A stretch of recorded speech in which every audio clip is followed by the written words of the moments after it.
ರೆಡಿಯಾದೇನಪ್ಪ? ಅಬ್ಬಬ್ಬಬ್ಬಬ್ಬಬ್ಬಬ್ಬಬ್ಬ ಥೇಟ್ ರಾಜ್ಕುಮಾರ್ ಅಂತಾನೆ ಕಾಣ್ತಾ ಇದೆಯಾ. ನನ್ನ ದೃಷ್ಟಿನೇ ತಟ್ಟು ಬಿಡುತ್ತೆ. ಸರ್, ನಿಮ್ಮ ಡೈಲಾಗ್ ಹೇಗಿದೆ ಅಂದರೆ, ಹೆಂಗಿತ್ತಪ್ಪ?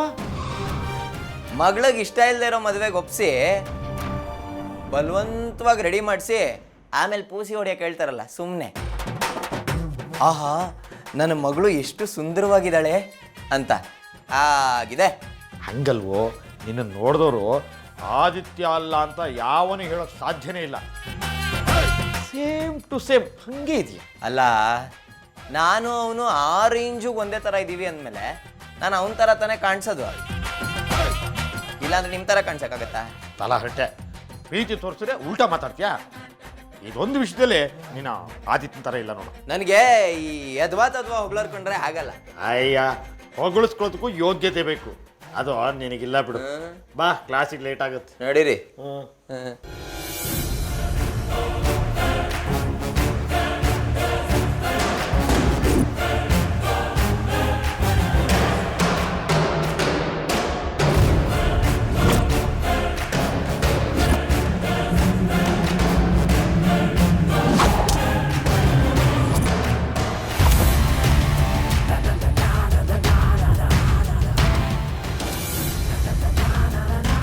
ಅಯ್ಯೋ ಸರ್, ನೀವು ಯಾವಾಗ ಸರ್ ಲಾಯರ್ ಆದ್ರಿ? ಮಾತಾಡು, ಗೊತ್ತು. ಅಲ್ಲ ಸರ್, ನೀವೇ ಲಾಯರ್ ಆಗಿದ್ಕೊಂಡು ಅವನ್ ಯಾವನ್ನ ಕರ್ಕೊಂಬಂದು ನಂಗೆ ಯಾಕೆ ಸರ್ ಟಾರ್ಚರ್ ಇಡ್ತಿದ್ದೀರಾ? ನೀವೇ ನಿಮ್ಮ ಆಸ್ತಿನ ನಿಮ್ಮ ಹೆಸ್ರು ಬರ್ಕೊಂಬಿಡಿ, ನನಗೆ ಹಂಗೆ 10 ಲಕ್ಷ ರೂಪಾಯಿ ಕೊಟ್ಬಿಡಿ, ನಾನು ಹೋಗ್ಬಿಡ್ತೀನಿ. ಸುಮ್ಮನೆ ಎದ್ವಾ ತದ್ವಾ ಮಾತಾಡಬೇಡ. ಹೇಳೋದನ್ನ ಸರಿಯಾಗಿ ಕೇಳಿಸ್ಕೊ. ಅಣ್ಣ ಲಾಯರ್ ಅಲ್ಲ, ಡ್ಯೂಪ್ಲಿಕೇಟ್ ಲಾಯರ್. ಓ, ನೀವು ಡೂಪ್ಲಿಕೇಟು? ನೀವು ನಂತರನೇ ಆ್ಯಕ್ಟ್ ಮಾಡಕ್ಕೆ ಬಂದ್ಬಿಟ್ರ ಸರ್? ಅಂದರೆ ನೀವು ಮಹೇಂದ್ರ ವರ್ಮ ಅಲ್ವಾ? ಅಣ್ಣಯ್ಯ ಕೂಲ್. ಸಂಜು ನೋಡು, ಅಣ್ಣಯ್ಯ ರಿಯಲ್ ಲಾಯರ್ ಅಲ್ಲ. ನೀನು ಕ್ಲಾಸ್ ತಗೊಳ್ಳೋದಕ್ಕೋಸ್ಕರ ಅವರು ಈ ಗೆಟಪ್ ಹಾಕಿದ್ದಾರೆ, ಅರ್ಥ ಆಯ್ತಾ? ನೀನೀಗ ಅವ್ರು ಕೇಳೋ ಪ್ರಶ್ನೆಗಳಿಗೆ ಆದಿತ್ಯನ ಥರನೇ ಕ್ಲೀನಾಗಿ ಉತ್ತರ ಕೊಡಬೇಕು, ಆಯ್ತಾ? ಆದರೆ ಇವ್ರು ನನ್ಗೆ ಲಾಯರ್ ಅನ್ಸ್ತಿಲ್ವಲ್ಲ? ತಡ್ಡ, ನಾನು ಹೇಗೆ ಕಾಣ್ತೀನಿ ಅನ್ನೋದು ಇಂಪಾರ್ಟೆಂಟ್ ಅಲ್ವೋ? ನೀನು ಕರೆಕ್ಟಾಗಿ ಕಾಣೋದು, ಕರೆಕ್ಟಾಗಿ ಉತ್ತರ ಕೊಡೋದು ಇಂಪಾರ್ಟೆಂಟು. ಅರ್ಥ ಮಾಡ್ಕೋ. ಆಯ್ತಾಯ್ತು ಸರ್, ಎಗರಾಡ್ಬೇಡಿ ಸರ್, ನನಗೆ ಉತ್ತರ ಮರ್ತೋಗ್ಬಿಡುತ್ತೆ. ಹೌದು, ನೀವು ಕೂಲಾಗಿ, ನೀವು ರೇಗಿ ಅವನು ಎದುರ್ಕೊಂಡು ಏನೇನೋ ಉತ್ತರ ಕೊಟ್ಟು ಒಂದು ಕೆರಡಾದ್ರೆ ಕಷ್ಟ.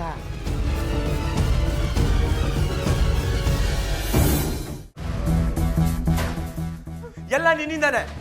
ಇನ್ನು ಎಷ್ಟು ತಲೆ ಉಳಿಸ್ಬೇಕನ್ಕೊಂಡಿದ್ಯಾ ನನ್ನ ಕೈಯಲ್ಲಿ?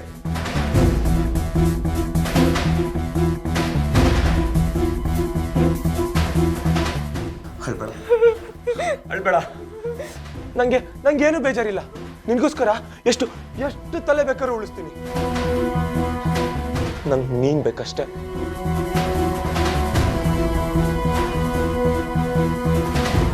ನನಗೆ ನೀನ್ ಬೇಕಷ್ಟೇ.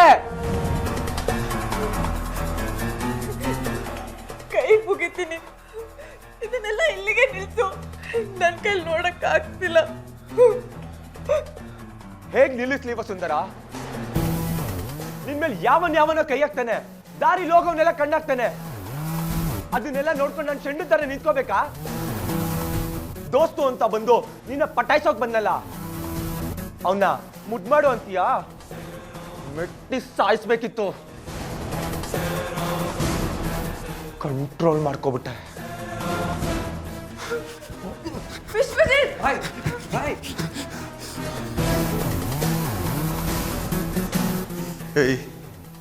ಬಾಯ್ ಅಂತೀಯಾ? ಬಾಬಿ ಆಚೆ ಹೋದಾಗ ನೋಡ್ಕೋಬೇಕು ಅನ್ನೋದು ಗೊತ್ತಿಲ್ಲ?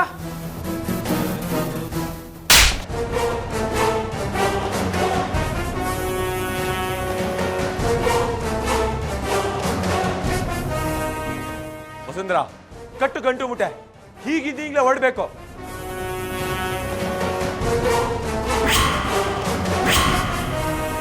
ನಿನ್ ರಿಸರ್ಚ್ ಏನು ಬೇಡ. ನಿನ್ ಲೂಸ್ ಬಿಟ್ಟಿದ್ಕೆ ಸರಿಯಾಗಿಟ್ಟ ದೇವ್ರು.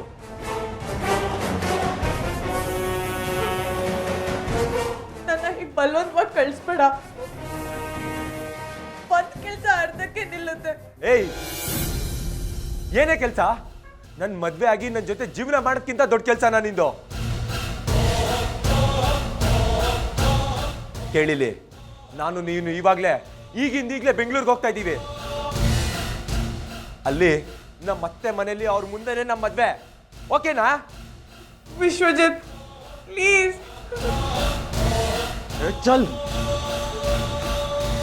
ಇವಳನ್ನ ಕರ್ಕೊಂಡೋಗಿ ಸೇಟು ಆಂಟಿ ಮನೆಗೆ ಬಿಡು. ಮದ್ವೆಗೆ ರೆಡಿ ಮಾಡಕ್ ಹೇಳು. ಕಣ್ಣಲ್ಲಿ ಕಣ್ಣಿಟ್ಟು ಜೋಪಾನ್ವಾಗಿ ಕರ್ಕೊಂಡು ಹೋಗ್ಬೇಕು. ಹೆಚ್ಚು ಕಮ್ಮಿ ಏನಾದ್ರೂ ಮಾಡಿದ್ರೆ ಬಾಯ್. ನೀವು ಇಲ್ಲೊಂದು ಹೆಣ ಬೀಳಿಸ್ಬೇಕು. ಆ ಹೆಣ್ಣದ ಮುಂದೆ ನಾನು ವಸುಂಧರ ಜೊತೆಗೆ ಮದ್ವೆ ಆಗ್ಬೇಕು. ಇವಳಿಗೆ ತಾಳಿ ಕಟ್ಬೇಕು. ಅದಕ್ಕೆ ಅವನನ್ನ ಪಾರ್ಸಲ್ ತಗೊಂಡ್ಬರ್ತೀನಿ.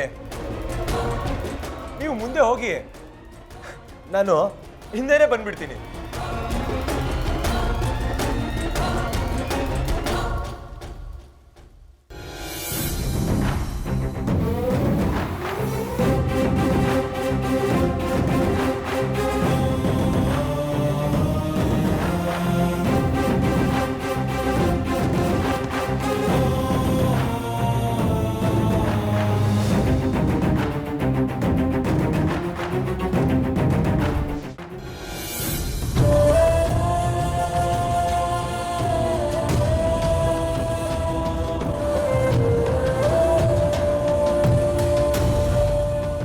ಅಪ್ಪ, ಇದು ನನ್ನ ಫೋಟೋ ಅಲ್ಲಪ್ಪ. ಇವನ ಹೆಸರು ಆದಿತ್ಯ ವರ್ಮ. ನಾನು ಇಷ್ಟು ದಿನ ಇದೇ ವ್ಯಕ್ತಿ ಹೆಸರಲ್ಲಿ ಆಕ್ಟ್ ಮಾಡ್ತಿರೋದು. ಇಲ್ಲ ಇಲ್ಲ, ಸಾಧ್ಯನೇ ಇಲ್ಲ. ಯಾವ ಕಡೆಯಿಂದ ನೋಡಿದ್ರೂ ಒಂದೇ ಉತ್ತರ ಬರ್ತಿದೆಯಲ್ಲ, ಇದು ಸಾಧ್ಯ ಇಲ್ಲ. ಆದಿತ್ಯನ ಥರನೇ ನಮ್ಮ ಸಂಜು ಹುಟ್ಟೋದಕ್ಕೆ ಹೇಗೆ ಸಾಧ್ಯ? ನನ್ನ ಮದುವೆ ಆದ ಹೊತ್ತಿಗೆ ಜೋಯಿಸ್ರು ಹೇಳಿದರು, 25 ವರ್ಷ ಆದಮೇಲೆ ನಿನಗೆ ಒಂದು ಮುತ್ತು ರತ್ನ ಸಿಗುತ್ತೆ ಅಂತ. ಅದು ನಮ್ಮ ಸಂಜುನೇನಾ? ಒಂದು ಅರ್ಥ ಆಗ್ತಿಲ್ವಲ್ಲ.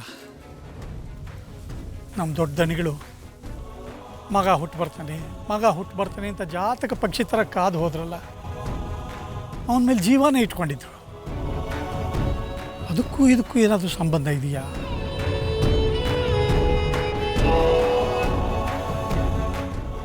ದೊಡ್ಡ ದಣಿಗಳು 25 ವರ್ಷದಿಂದ ನನ್ನ ಹತ್ರ ಮಾತು ತೊಗೊಂಡಿದ್ರಲ್ಲ, ನನಗಿನ್ನೂ ನೆನಪಿದೆ, ಮರ್ತಿಲ್ಲ ಅದನ್ನು. ಶ್ಯಾಮ, ಎಂಥ ವಿಷಮ ಪರಿಸ್ಥಿತಿ ಬಂದರು, ನಿನ್ನ ಮನಸ್ಸಿಗೆ ಎಷ್ಟೇ ನೋವಾದರೂ ಯಾವುದೇ ಕಾರಣಕ್ಕೂ ಇನ್ನು 25 ವರ್ಷ ಈ ಮನೆಯಿಂದ ದೂರ ಆಗಲ್ಲ ಅಂತ ನನಗೆ ಮಾತು ಕೊಡು. ಇಲ್ಲ ಯಜಮಾನ್ರೆ. ಆದಿತ್ಯ ಆ ಹುಡುಗಿನ ತುಂಬಾ ಪ್ರೀತಿಸ್ತಿದ್ದ. ಅವಳಿಗೋಸ್ಕರ ಪ್ರಾಣ ಬಿಡಕ್ಕೂ ರೆಡಿ ಇದ್ದ. ಆ ಕೂಲಿ ಮಾಡೋಳ ಹೆಸರೇನು ಸರ್? ಕಾವೇರಿ. ಇವರು ಹೇಳೋ ಕಥೆಯಲ್ಲಿ ಬರೋ ಕಾವೇರಿಗೂ ನನ್ನ ಕನ್ಸಲ್ಲಿ ಬರೋ ಕಾವೇರಿಗೂ ಏನಾದರೂ ಲಿಂಕು?